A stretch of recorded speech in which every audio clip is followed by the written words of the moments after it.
Senhoras e senhores, vamos para o nosso vídeo de número 3, vídeo de número 4 sobre a globalização, sobre os blocos econômicos, né? Nós temos aí o NAFTA, o Mercosul, a União Europeia como sendo os três principais. Se der tempo aí, nós vamos fazer também sobre a APEC e alguns outros. Mas para este vídeo agora, o Acordo Norte-Americano de Livre Comércio, o Tratado Norte-Americano de Livre Comércio, o NAFTA, né? Bom, se é norte-americano, os três países que fazem parte da América do Norte, de cima para baixo, Canadá, Estados Unidos e México, tá? Nesse vídeo nós teremos mais um pouco de leitura, porque tem muita análise, né, do objetivo, quando surgiu, quais foram as consequências. Então, nesses moldes, são nesses moldes que nós vamos trabalhar. Objetivo deste bloco do NAFTA. Deixa eu colocar meu laser aqui. Perdão. Bora. Opa.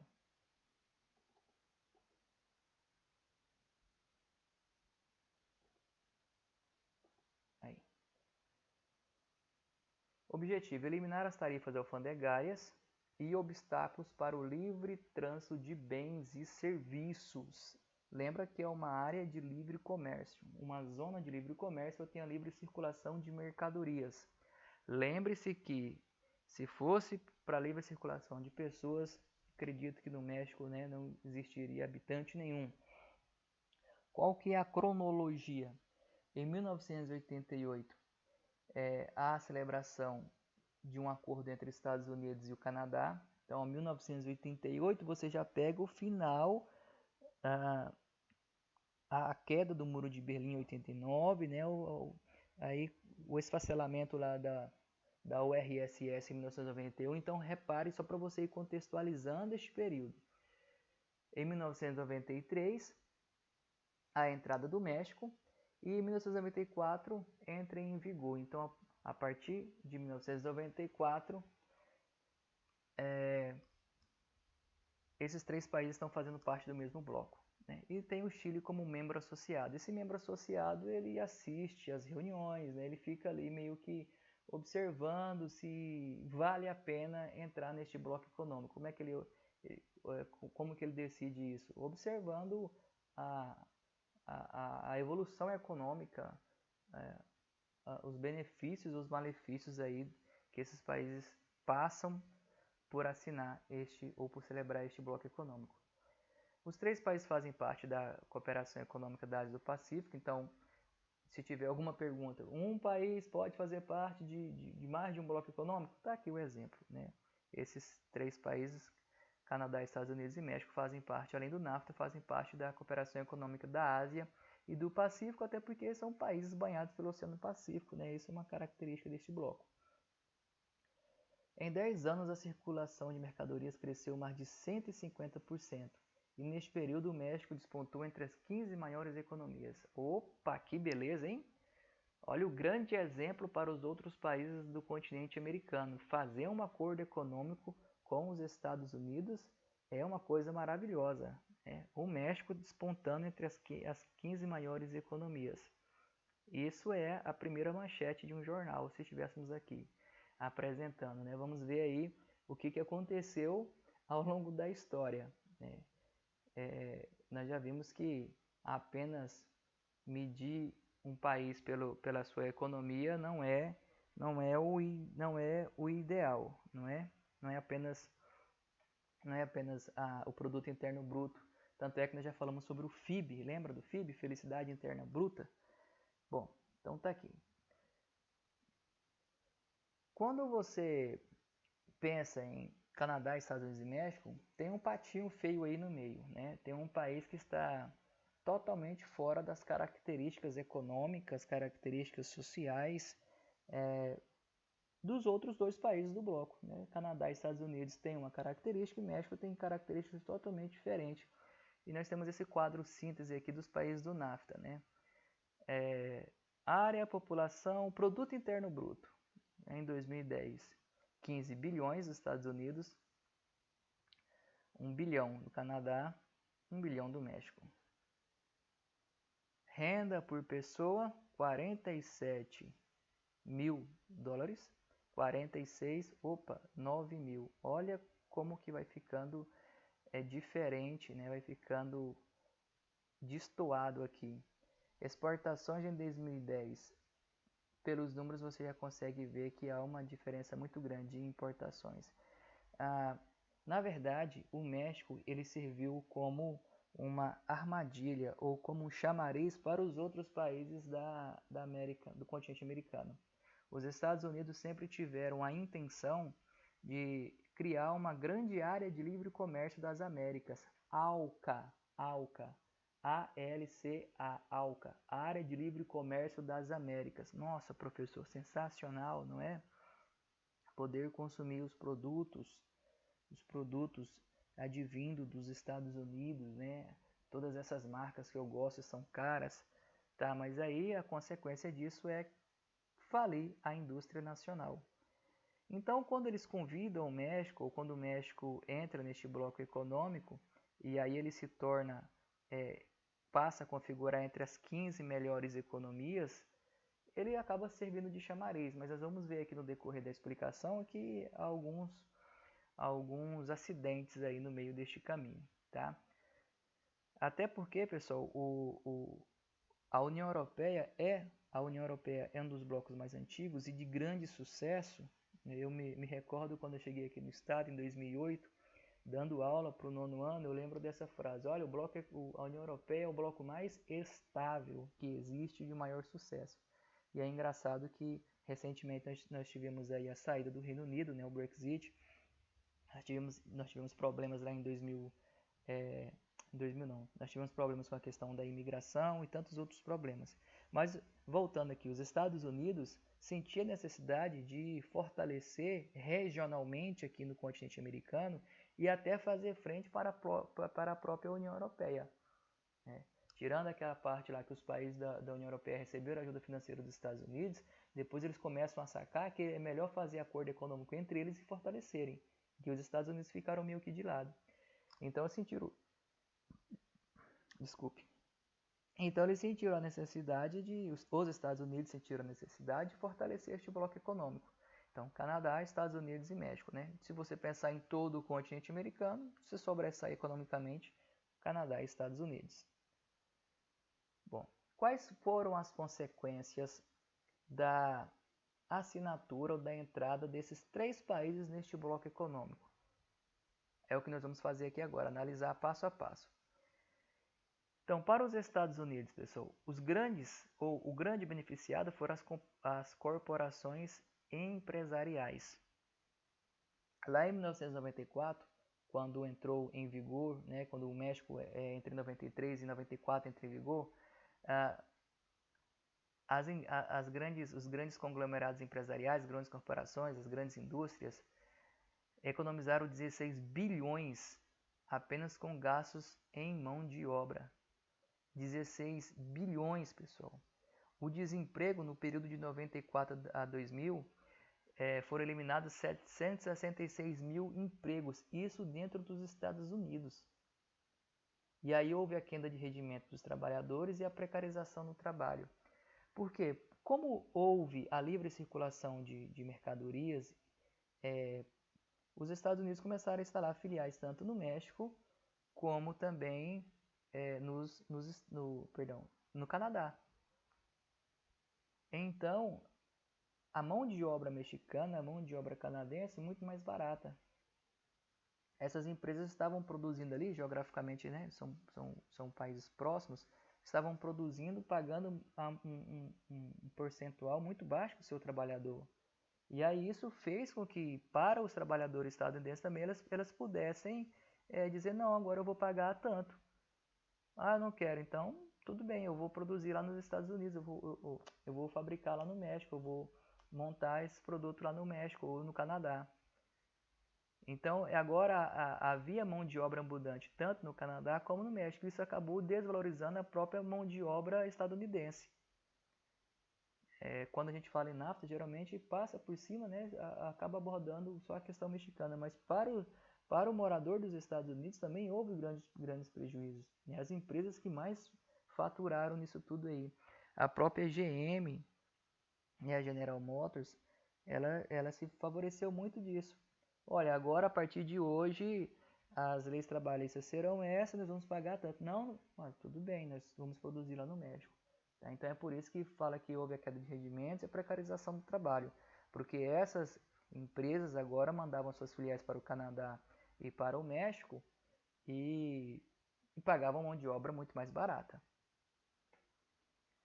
Para o Canadá, né, aqui começa. Canadá, bom, professor, mas o Canadá economicamente, né, próximo aos Estados Unidos, a sua economia sofreu consequências demais, pessoal, demais. Não só o México, o Canadá também. Nos primeiros 8 anos de vigência do acordo, a economia do Canadá parou e o país tornou-se mais dependente e vulnerável e assistiu à forte degradação social e do meio ambiente. Mais de 80% das exportações, commodities, indústria e papel, né? Você se lembra aí que as commodities não tem tanto valor agregado assim. Se um país tem a base da sua economia, como o Brasil tem, o Brasil é industrial e é agroexportador, tá, tudo bem, exporta muitas commodities, tem baixo valor agregado. Mais de 80% das exportações são para os Estados Unidos e mais de 50% das importações são dos Estados Unidos. O que isso mostra para nós? Esses números aqui, é claro que são números aproximados, pessoal, né? Toda vez que você vai fazer um estudo, uma apresentação, os números são aproximados, até porque questões econômicas mudam trimestralmente, mensalmente e anualmente, por aí vai. Mas o que aproximadamente esses números mostram para nós? Uma forte dependência do Canadá.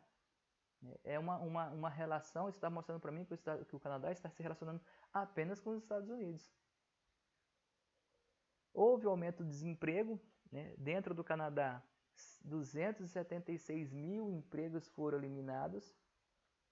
Queda de rendimento dos trabalhadores também, né? Porque há a desvalorização da mão de obra e aí as empresas estadunidenses começam a pagar o salário que elas bem entendem ou bem entendiam. Fuga de cérebros para os Estados Unidos. 25 mil canadenses anualmente, né, saíram anualmente para poder ir morar nos Estados Unidos, porque lá eles acabaram sendo mais valorizados. Então a fuga de cérebros. Aí você pode falar de professores, de cientistas, de pesquisadores, de reitores de universidades, né, dos cérebros pensantes da nação. 80% de canadenses que falam inglês têm preferências iguais ao dos estadunidenses. Livros, ligas esportivas, programas de TV, filmes e alimentos. Isso aqui já entra um aspecto mais cultural deste processo de globalização, que é marcado pela formação de blocos econômicos. Não é só a questão da economia em si, mas você instalar a sua filial, poder vender o seu produto, você acaba interferindo na cultura daquele país. Agora veja bem que dentro do Canadá, 80% lá estão consumindo, né, ou consumiam livro, esportes, programa de TV, filmes e alimentos dos Estados Unidos. Professor, mas isso é muito legal, professor. Isso é a globalização.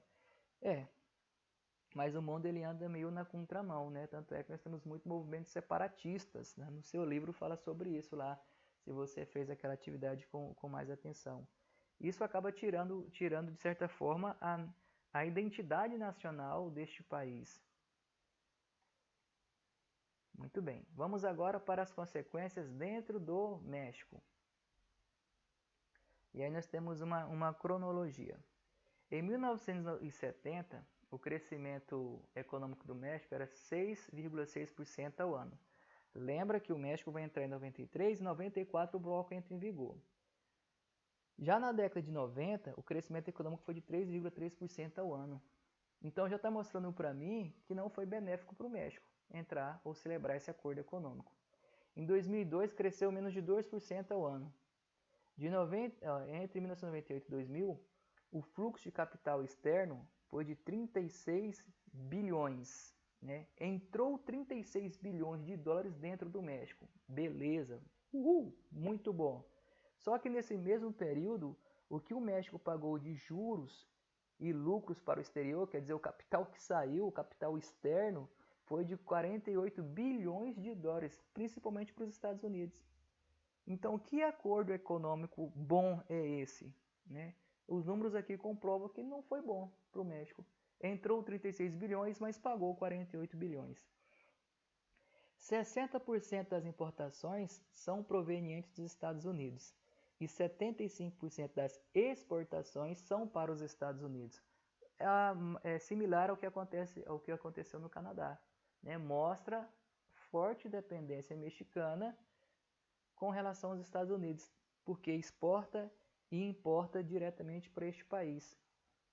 E isso acaba que fechando aí as possibilidades tanto do México como do Canadá de se relacionar com outros países, porque está altamente dependente dos Estados Unidos. Agora isso aqui é mais gritante ainda, pessoal.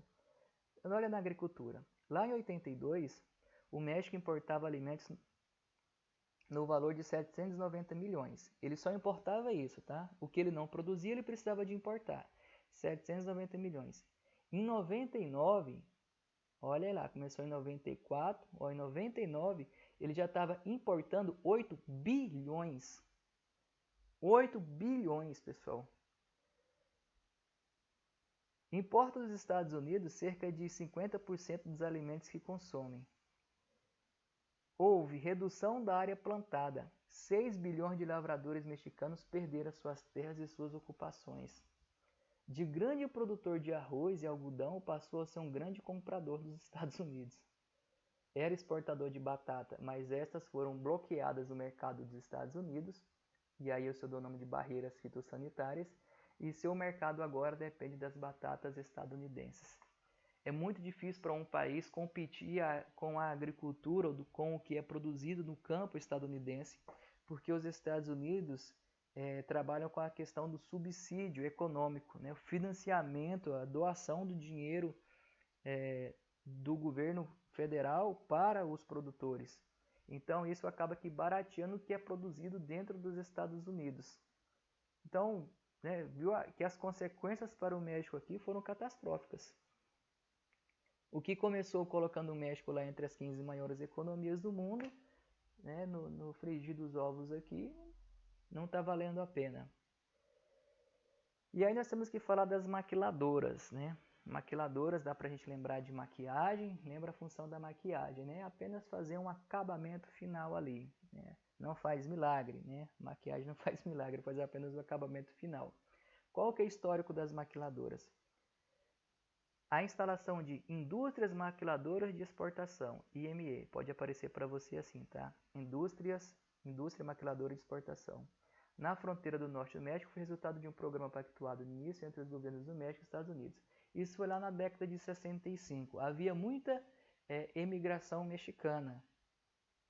Uma das alternativas encontradas pelos governos dos dois países foi pensar o seguinte: olha, os mexicanos estão saindo em busca do emprego nos Estados Unidos, então vamos colocar fábricas aqui dentro do México, principalmente aqui nessa fronteira entre o México e os Estados Unidos, nessa fronteira entre o México e os Estados Unidos. Então, em 65, estabeleceu-se a política de fomento à indústria maquiladora de exportação, em coordenação com o Programa de Industrialização de Fronteira do Norte, da fronteira norte. O governo mexicano tinha o propósito de reter a força de trabalho que emigrava para o país vizinho. Então já existiam as maquiladoras. Atenção, hein? As maquiladoras não são criação do NAFTA. No NAFTA há a expansão do número de maquiladoras, mas não é uma criação exclusiva, até porque você está vendo aqui que surgiu em 65. E o NAFTA, você pode falar que é de 94. Qual que é a definição das maquiladoras? Como é que elas funcionam, pessoal? Eles fazem apenas a manufatura parcial, um encaixe, empacotamento de um bem. Ela faz só o acabamento final. Lá não se desenvolve novas tecnologias. A nova tecnologia, por exemplo, é pensada nos Estados Unidos. As peças são enviadas para o México e lá eles vão apertar o parafuso, a grosso modo. são fábricas de encaixe, manufatureira, de serviço, destinado à transformação, elaboração, reparo de mercadorias de procedência estrangeira, cujo destino principal é exportação para os Estados Unidos. Na maioria dos casos, as empresas têm capital estadunidense, japonês, coreano, canadense e alemão. Então, olha a característica das maquiladoras. Cadê? Onde é que fala aqui que ela tem capital mexicano? Essas empresas, na verdade, não são mexicanas, na verdade, né? Existe um reduzido número de maquiladoras de propriedade nacional, mas são essencialmente empresas subcontratadas, são maquiladoras das maquiladoras. Então, características das maquiladoras: fazerem o acabamento final, como eu disse, a grosso modo, apertar o parafuso, empregar a mão de obra barata e enviar os produtos principalmente para os Estados Unidos. Os principais produtos, eu não vou ler tudo para não ficar cansativo, você pode parar aí, fazer um print ou sair lendo.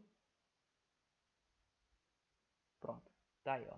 Elétricos, transporte, produtos têxteis, manufatura de móveis, produtos de madeira e metal, produtos químicos, montagem, atividade relativa à seleção, montagem de brinquedo, manufatura de calçado. Como eu disse, é só o acabamento final de tudo. Quais são as consequências para o México? Péssimas condições de trabalho, até porque a mão de obra é abundante, então as maquiladoras acabam pagando o preço do salário que elas bem entendem. Veja que a média salarial aí 3%, ou perdão, desculpa, 3 dólares por dia que os mexicanos acabam recebendo. Os trabalhadores vivem em favelas sem eletricidade, esgoto, água encanada, obviamente está recebendo 3 dólares por dia. E degradação ambiental. Olha que interessante, o nível de agentes químicos nas fontes de água potável subiu 50 mil vezes. As maquiladoras depositaram cerca de 8 mil toneladas de agentes poluentes na fronteira. Conclusão. Essa parte aqui resume bem o que representou para o México, e depois tem uma reportagem de uma ativista canadense que fecha bem essa explicação inicial aqui, pessoal. Segundo os dados oficiais, antes do NAFTA, havia no México 11 milhões de pobres, cerca de 16% da população. Em 2001, o número de miseráveis pulou para 51 milhões, o equivalente a 58% dos mexicanos. Destes, 20 milhões são considerados indigentes. No mesmo período, o preço da cesta básica de alimentos aumentou 560%. Já o salário subiu 135%. Atualmente, mais de 50% dos assalariados mexicanos recebem, em termos reais, menos da metade do que recebia há 10 anos. O trabalho informal precário ocupa hoje mais de 50% e a APEA, que é a população comunitária ativa, perto de 20 milhões de pessoas. Bom, Maud Barlow, essa aqui é uma ativista canadense. Deixa eu dar um ESC aqui e mostrar para vocês a comparação do dólar canadense com o dólar americano, né? Aqui, dólar canadense. Para a gente fazer uma comparação das moedas, um dólar canadense é igual a 71 centavos, ou cents, né? 71 centavos de dólar americano. 71 centavos. A moeda do México é o peso mexicano. Um peso mexicano é igual a 0,042 centavos, é 0,04 centavos. Se eu colocar aqui, vamos colocar dólar americano para peso mexicano, já está lá. Um dólar americano equivale a 23 pesos mexicanos. $1, 23 pesos. Sei que você ficou curioso aí, vamos colocar aqui o real brasileiro. R$1 brasileiro equivale a 4 pesos mexicanos. Comparação do dólar canadense. Um dólar canadense é igual a 71 centavos de dólar americano. Só para você ter noção de como que o dólar americano ele acaba sobressaindo, né? E aí, com relação ao México, é mais gritante ainda. Vamos lá. Olha o que essa ativista diz. Em uma entrevista, Maud Barlow afirma: essa história de livre comércio, e que é exatamente, né, uma característica do NAFTA, essa história Essa história de livre comércio é um mito. Dizem que promove a competição, mas na verdade dá condições às grandes corporações de fazer as regras. Assim, elas podem comprar as empresas menores e tirar dos países o direito de proteger a indústria local. Foi o que aconteceu com o Canadá no NAFTA.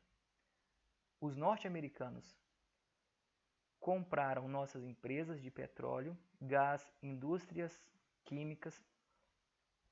Para a América Latina será pior ainda. Aí ela vai citar o capítulo 11 do NAFTA. Né?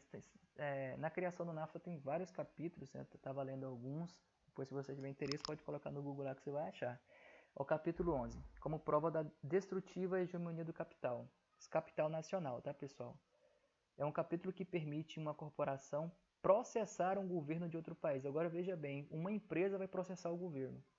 O Canadá, por exemplo, proibiu a ESSO. A ESSO é uma empresa de... é uma indústria que trabalha com combustível fóssil, com petróleo, com gasolina, por exemplo. E, vamos lá, proibiu a ESSO de usar determinada toxina na gasolina com o argumento de que era tóxico para as crianças. Foi proibido, né? O Canadá proibiu a ESSO, mas a ESSO ela é estadunidense. Se a gasolina fosse feita por empresa canadense, a proibição teria valido. Mas pelo acordo do NAFTA, uma empresa pode processar um país e pedir indenização de seus lucros, se seus lucros foram afetados por mudanças da lei. A ESSO processou o Canadá. O governo não só voltou atrás, como deu 20 milhões para as empresas e escreveu uma carta pedindo desculpas. Vê se tem condição, pessoal. Vê se tem condição. E ainda havia toxina, o Canadá disse para a empresa que não era para fazer usar essa toxina e ainda teve que pagar, ainda foi processado. Então isso mostra como são as leis, né? Esse é um exemplo, na verdade, de como essas leis vigoram dentro dos blocos econômicos. 20 milhões que ela pagou e concluiu esse acordo é assassino. Bom, essas são as características do NAFTA, Acordo Norte-Americano de Livre Comércio. Livre comércio, permite apenas a livre circulação de mercadorias, não de pessoas, tá? E é isso, tá? Esse é o nosso outro vídeo. Próximo agora sobre a União Europeia, sobre o Mercosul e talvez sobre a PEC, tá bem? Boa semana para vocês, bons estudos e até mais.